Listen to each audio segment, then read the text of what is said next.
Going to come on to some of the advice points now. We're going to, from a physical perspective. Top on my physical list is to minimize your stress levels, which isn't particularly a physical thing. We're going to come back to that. We're going to have a whole section on the stress management side of things.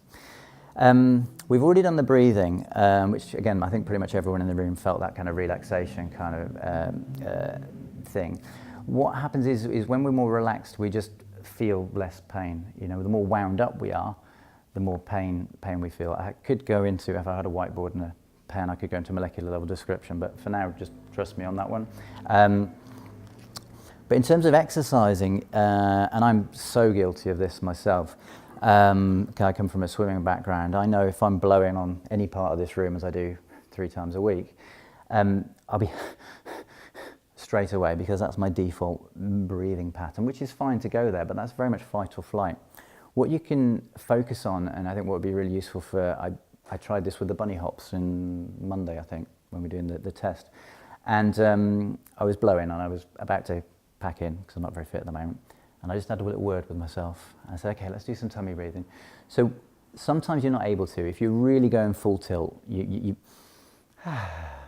it's not going to happen. But just think about that, get that diaphragm, be aware of what it is, where it feels like it is, and just try and breathe into the tummy. Do that for as long as you can. If you're out for a run, be great, you know, reduce that sensitivity. If you're doing the bunny hops, all those kind of things.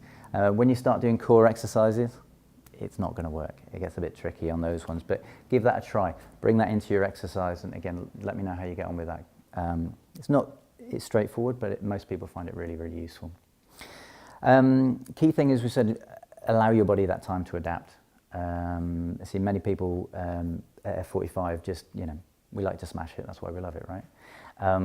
But if you go from doing 0 to 6 sessions a week, you know, you're going to be hurting. We know that, just in terms of your muscles getting used to it, but that just increases your likelihood of injury. Same if you're coming back from illness or injury. Illness is one that I think people are guilty of missing. I think you just expect to go back in at the same level after you've been ill. I learned the hard way through my swimming career that just wasn't the way, particularly swimming. I think it's the same with any intense exercise, F45 included. I always ended up with chest infections if I came back from a cold too soon. And then people I swam with, I saw overtraining way too much in my swimming career, mostly from the children of pushy parents, and you don't want to see that.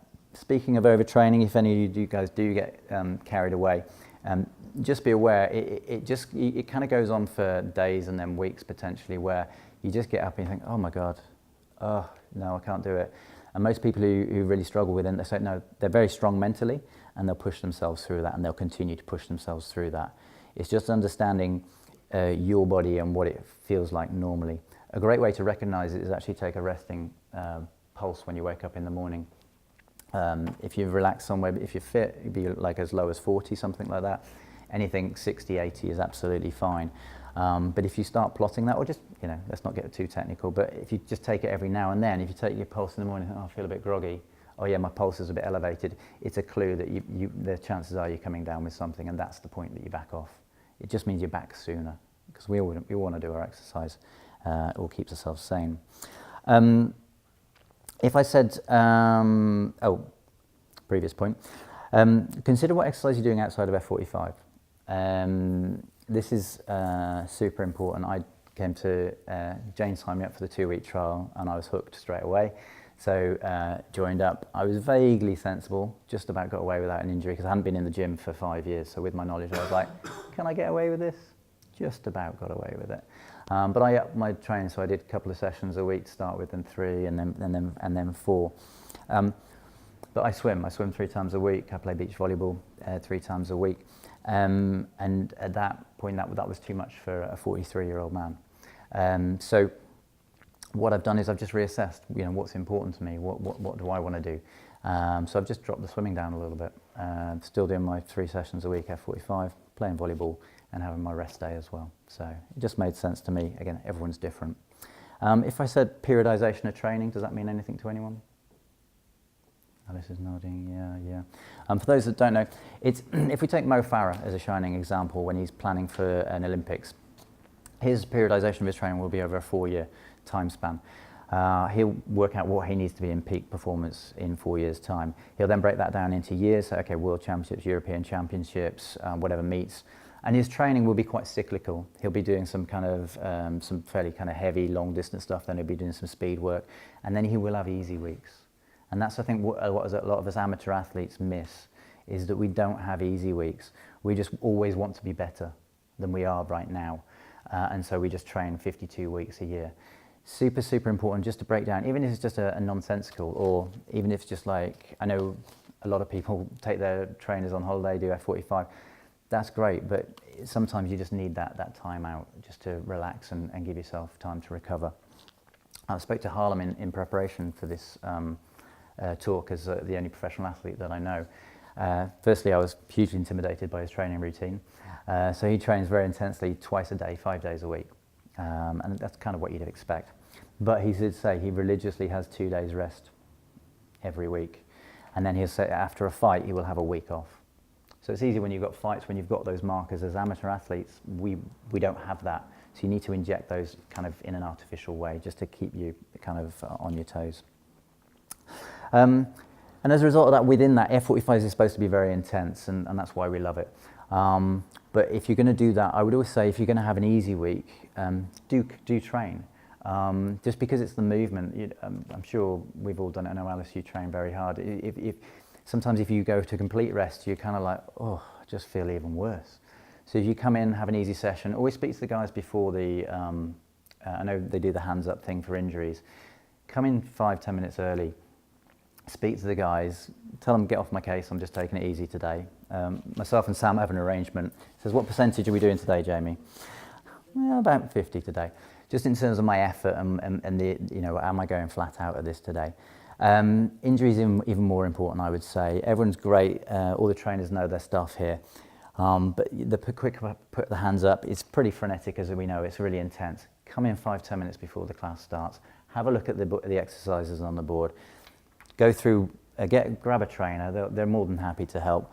And they'll talk you through which ones you feel you're concerned about. They'll give you the adaptations, and then you can work with that. And it's all done and dusted, and you're in position when the buzzer goes. Yeah, nice and easy. What else have we got? Oh yeah, F45 is naturally a competitive environment, which is great. It's great to motivate ourselves against each other. But I think when we zone in terms of I must beat so-and-so at all costs, or I must be top of the board at all costs, that is the kind of thing that's going to put you in that psyche, that mentality that pushes you through the limit, where you're actually going to be starting, we can all push through a certain amount of pain. If you're continually doing that, all it means, well, from my perspective, it makes my job harder if people are continually flaring things up. So again, I don't know how intensely you train. I went hell for leather when I started, yeah, because I felt really frustrated about not being able to do anything for a while. Yeah. And that was bad. Yes. We know that now. Yeah. We know that now. Breathing's a good start, just to bring you back down. And for me, it's really important to do exercise that complements F45. Now, for me, volleyball doesn't complement F45 complements volleyball. Everyone says my block at the net is much better than it used to be, so that's great. But things like mobility work, inevitably as you train your muscles, what happens is that they tighten up and stiffen. Weightlifters, bodybuilders, they're known for being stiff as old boats. Yeah. If you're kind of from a yoga kind of dance background, then actually a bit more muscle and a bit more stability is a good thing. Again, for a stiff old boat like myself, it's more of a problem. So again, work on that mobility side of things. There's loads of cool stuff out there. Yoga, Pilates, flow movement. Speaking to Sammy earlier about his animal movement patterns, anything like that. If you're interested in that stuff, speak to Sammy. He's great at that. We always talk about F45. We want to put on lean muscle. I would say you want to put lean, optimal length muscle, and that's when muscles are nice and strong. They look good, but they still have the overall function that we want. And I strongly suggest mobility work for me. to achieve that. My personal favourite is yoga. There's loads of great websites. You can just do it at home. It's super easy to do.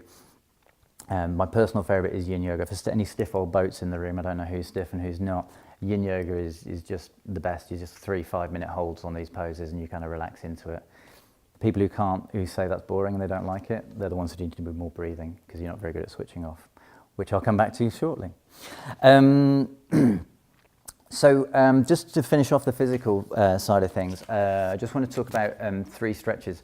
I was just thinking about what stretches are going to help everyone. I've realised I'm mic'd up and these are quite quite intense, these stretches, but we'll see what happens. Andre, let me know if anything goes wrong. So my first, I'll demo it over the couch because the camera's set up here, but the best thing to do this over is a Swiss ball. Has anyone got that laminate sheet that I passed around? Where did it end up? Perfect, thank you so much. So it's the opposite of slouching for anyone with a desk job, if you don't hold perfect posture all day long, and who does. It kind of feels good. If you've got a bit of a nibble in your back or a bit of a niggle, you might struggle with this, and I'll give you an easier variation, but I'll do the big demo to start with. And that's just letting it all hang out. Just that lovely stretch through here. Great to do after an abs class. And again, abs are great to work out, but you don't want that adaptive shortening because I said a technical thing there, didn't I? What abs do is they pull you into this position. So if you're doing an abs workout, again, it's a great one to do after that. And again, for DOMs, as we all get after we've done a serious core session, same thing. Easy variation, if you haven't got something like this at home, is the edge of your bed. Just come that way. I won't do it again because we'll lose sound again. And obviously perfect as a Swiss ball.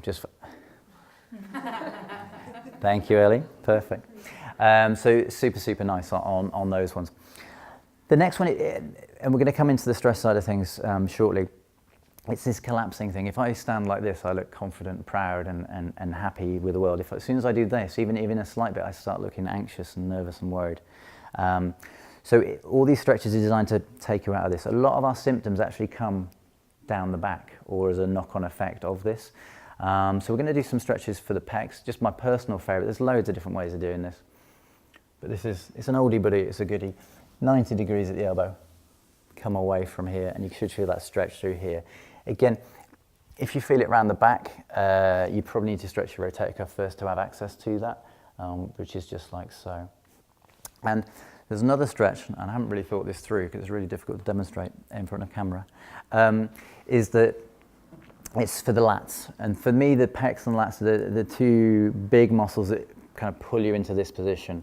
One of the great things about F45 and why it's so popular is the fact that it actually trains you in a balanced way, which is so important. If we work on our mirror muscles, and we all know what those are, it does this to us, okay? So pecs and lats being very much mirror muscles. So I'll just give you a flavour.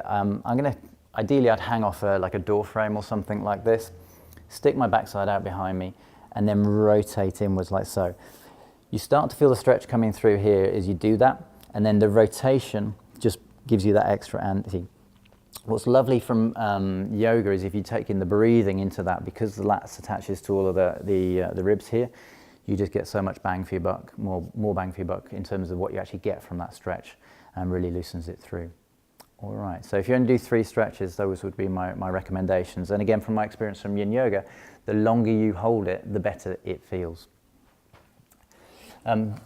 Talking of stretching, there's no research to say anything helps at all. I looked recently, again, for about the 4th time. So it's what it feels like. And again, if yoga feels good to you, do yoga. If Pilates feels good to you, do Pilates. It's how you feel is the most important thing, I would say.